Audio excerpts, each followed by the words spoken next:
Hello friends, I am शिखा गुप्ता और आज के वीडियो में हम बात करेंगे कोरियोलिस फोर्स की। अक्सर जब भी हम एटमॉस्फेरिक विंड्स के बारे में बात करते हैं यानी वायुमंडलीय पवनों की बात करते हैं या धरती पर जो विभिन्न प्रकार की दाब पेटियां हैं या प्रेशर बेल्ट्स हैं उनकी बात करते हैं तो हम अक्सर ये वर्ड सुनते हैं कोरियोलिस फोर्स। ये होता क्या है, ये कैसे जनरेट होता है, और हम अक्सर जो ये सुनते हैं कि भूमध्य रेखा पर कम होता है, पोल्स यानी ध्रुवों पर ज़्यादा होता है, ऐसा क्यों होता है, इन सब की बात आज हम करेंगे। ये बात करने से पहले सबसे पहले मैं आपको थोड़ी सी बचपन की याद दिला दूं। बचपन में आपने ये झूला ज़रूर झूला होगा या देखा होगा। इसमें कुछ लोग खड़े हो जाते हैं, खड़े होने के बाद अपने पैरों से इस डिस्क को घुमाते रहते हैं और गोल गोल इस पर घूमते रहते हैं।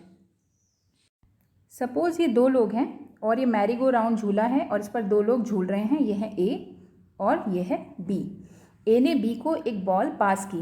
अब क्योंकि ये डिस्क जो है वो घूम रही है, अब इसकी वजह से क्या होगा, ए ने तो बॉल बी को पास की थी यानी कि स्ट्रेट लाइन सीधी रेखा में पास की थी, लेकिन इसकी घूमने की वजह से जो है बी की पोजीशन हो जाएगी चेंज, यानी बी दूसरी जगह पहुंच जाएगा, थोड़ा सा शिफ्ट हो जाएगा, लेकिन बॉल तो सीधी रेखा में ही जाएगी। तो बी को क्या लगेगा कि बॉल जो है टेढ़ी फेंकी गई थी, क्योंकि बी अब यहाँ आ चुका है, लेकिन बॉल सीधी रेखा में फेंकी गई थी। इसे बोलते हैं डिफ्लेक्शन। डिफ्लेक्शन किस वजह से हुआ है, यहाँ पर जो चीज़ थी उसकी गति तो, उसकी दिशा तो सीधी रेखा में थी, लेकिन डिफ्लेक्शन हुआ है इस रोटेशन के कारण, इस जो झूला है इस झूले के गोल गोल घूमने के कारण। यही होता है कोरियोलिस फोर्स। कैसे? अब यही केस होता है अर्थ के साथ। अर्थ आपको पता है कि वेस्ट टू ईस्ट यानी पश्चिम से पूरब की ओर घूमती है। इसी वजह से सूरज हमें पूरब से उगता और पश्चिम में ढलता हुआ दिखाई देता है, और अर्थ घूमती है एंटी क्लॉकवाइज यानी घड़ी की दिशा के विपरीत दिशा में। अब सपोज मान लीजिए कि इक्वेटर से पवनें उठ रही हैं। हालांकि इक्वेटर पे क्योंकि बहुत ज़्यादा टेम्परेचर होता है, गर्मी होती है, इसकी वजह से लो प्रेशर बनता है, और यहाँ पे हमेशा हाई प्रेशर से पवनें आती हैं, ना कि यहाँ से पवनें जाती हैं। ऐसा क्यों होता है ये हम पहले ही अपने एक वीडियो में डिस्कस कर चुके हैं, जिसका कि लिंक आपको डिस्क्रिप्शन में मिल जाएगा। अब मान लीजिए कि इक्वेटर से पवनें उठ रही हैं, हम एग्जाम्पल के लिए ले लेते हैं, और उत्तर की तरफ जा रही हैं।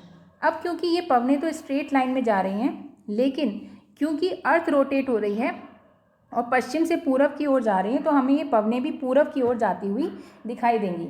तो हमें ये लगेगा कि पवनें जो हैं अपनी दिशा से मुड़ रही हैं। इसी प्रकार से मान लीजिए दक्षिण की ओर पवनें चल रही हैं, तो वो भी हमें पूरब की ओर मुड़ती हुई दिखाई देंगी, क्योंकि अर्थ जो है रोटेट हो रही है, और इसे ही हम कोरियोलिस फोर्स कहते हैं। हमें ऐसा लगता है कि पवनें जो हैं वो डिफ्लेक्ट हो जाती हैं, अपनी दिशा से मुड़ जाती हैं, जबकि पवनें नहीं मुड़ती हैं, क्योंकि अर्थ रोटेट हो रही है, पृथ्वी अपने अक्ष पर घूम रही है।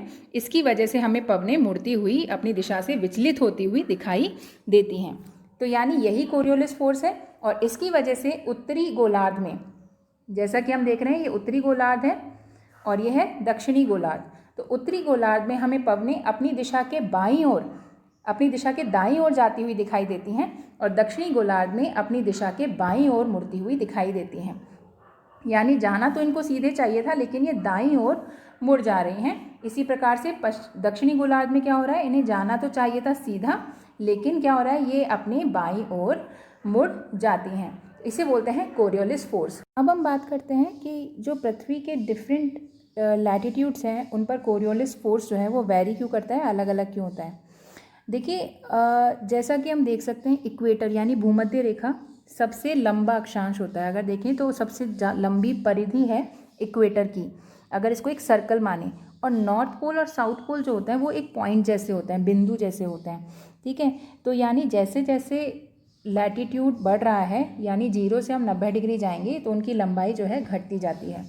अब बचपन में हमने एक सिंपल फॉर्मूला पढ़ा था, speed equal to distance upon time, यानी चाल बराबर दूरी बटा समय।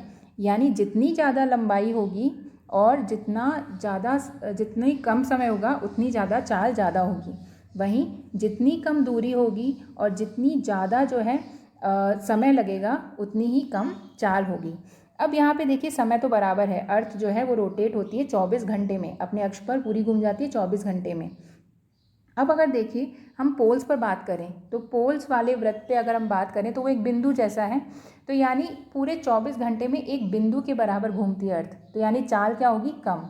वहीं इक्वेटर और भूमध्य रेखा पर हम बात करें तो क्योंकि इसकी लंबाई बहुत ज़्यादा है तो डिस्टेंस यानी लंबाई ज़्यादा है, दूरी ज़्यादा है, अपॉन टाइम यानी समय से भाग देंगे तो यहाँ पर चाल जो है बहुत ज़्यादा आएगी। यानी अगर हम बात करें तो भूमध्य रेखा पर स्पीड बहुत ज़्यादा है किसी बिंदु की और ध्रुवों पर बहुत कम है। तो पहली बात तो ये हो गई। अब अगर हम मानते हैं कि इक्वेटर से पवनी चली और 30 डिग्री लैटीट्यूड पर जाकर बैठी, अब तो इन दोनों के बीच में जो रिलेटिव डिफरेंस आएगा वेलोसिटी का वो कंपैरेटिवली कम आएगा अगर हम बात करें 0 डिग्री और 90 डिग्री के बीच में। क्यों? क्योंकि 90 डिग्री पर तो बहुत धीरे स्पीड है और 30 डिग्री पर उससे ज़्यादा है और इक्वेटर पे सबसे ज़्यादा है।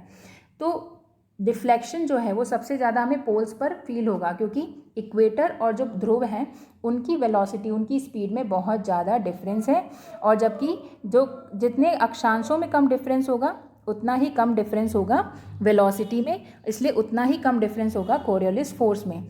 इसलिए हमें ऐसा फील होता है कि पोल्स पर जो है कोरियोलिस फोर्स होता है मैक्सिमम क्योंकि यहाँ पर वेलोसिटी डिफरेंस सबसे ज़्यादा है और जबकि इक्वेटर पर कोरियोलिस फोर्स हमें कम फील होता है क्योंकि यहाँ पर वेलोसिटी डिफरेंस बहुत ही कम है। तो इस तरीके से होपफुली ये वीडियो आपको समझ में आ गया होगा कोरियोलिस फोर्स क्या होता है, कैसे जनरेट होता है और ये अलग अलग जगह पर अलग अलग क्यों होता है। अगर आपको हमारे वीडियोस अच्छे लगते हैं तो इन्हें लाइक शेयर ज़रूर करें और हमारे चैनल को सब्सक्राइब करें। Thank you very much. Bye bye.